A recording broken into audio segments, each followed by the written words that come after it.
Con el triunfo de la Revolución de Ayutla se convocó a un nuevo Congreso Constituyente, destinado a elaborar las leyes que regirían la vida del país y de sus instituciones. Conscientes del papel histórico que desempeñaban, los liberales propusieron leyes destinadas a erradicar por completo el orden social heredado de la colonia. Entre 1855 y 1857 se emitieron las primeras leyes de reforma, conocidas por los nombres de los ministros que las impulsaron. La Ley Juárez estableció la preponderancia del Estado para impartir justicia, excluyendo a los tribunales eclesiásticos y militares en todos los asuntos del orden civil. Así, el Estado se erigía como garante de la paz pública entre unos ciudadanos caracterizados por la igualdad jurídica. La ley Lerdo obligaba a las corporaciones civiles y religiosas a vender gran parte de sus casas y haciendas, con el propósito de crear un mayor número de propietarios, que generarían riquezas y fuentes de trabajo, lo cual redundaría en beneficio de la hacienda pública. La Ley Iglesias estableció el carácter gratuito de los servicios religiosos para los pobres, evitando con ello su mortificación y endeudamiento al pagar por la celebración de bautizos, bodas y funerales.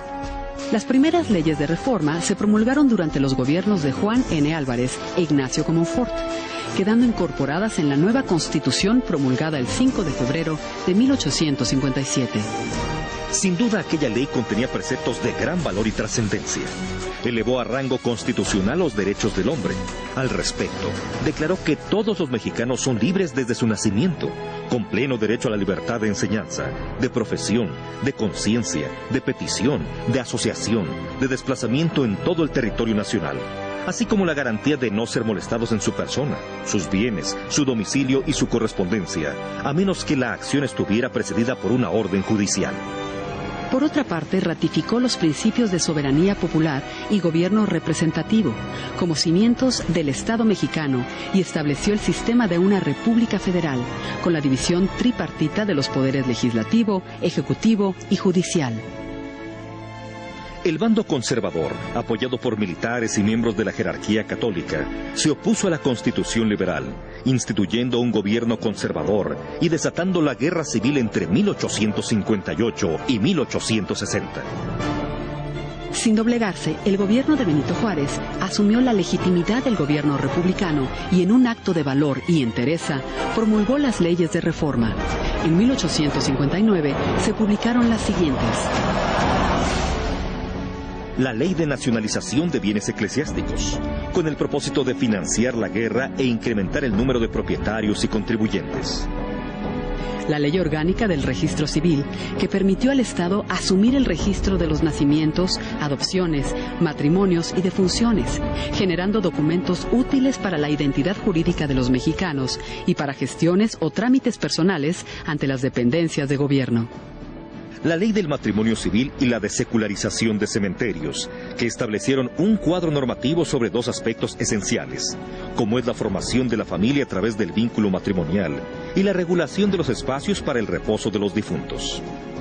Mediante la Ley de Días Festivos, se asumió la tarea de programar e instituir un calendario cívico-religioso, común para todo el país, que permitiera el ejercicio de las actividades económicas, el despacho de los asuntos públicos, el disfrute de los días de asueto y la realización de los ritos y fiestas principales del culto católico. En 1860 se decretó la Ley de Libertad de Cultos, que facilitó el camino para la tolerancia de las confesiones religiosas, con la única limitante del respeto a las creencias de los demás, así como la preservación de la moral y de la paz pública. En 1861 se promulgó el decreto sobre la secularización de hospitales y establecimientos de beneficencia, con objeto de administrar las casas e instituciones dedicadas al auxilio de la gente necesitada, a la vez que permitiría establecer nuevos orfanatos, comedores públicos, hospitales y asilos de apoyo a los pobres, los huérfanos, las viudas, los ancianos y los desvalidos. Finalmente, en 1863, se decretó la supresión de las comunidades religiosas, toda vez que el pensamiento liberal partía de la preeminencia de los derechos naturales e inalienables del individuo. Durante la presidencia de Sebastián Lerdo de Tejada, se incorporaron a la Constitución las leyes de reforma, por una ley emitida el 25 de septiembre de 1873. Se consolidaba así la separación entre la Iglesia y el Estado. Para nuestro país, las leyes de reforma representaron el intento más decidido de los liberales para instituir una sociedad regulada por el Estado de Derecho.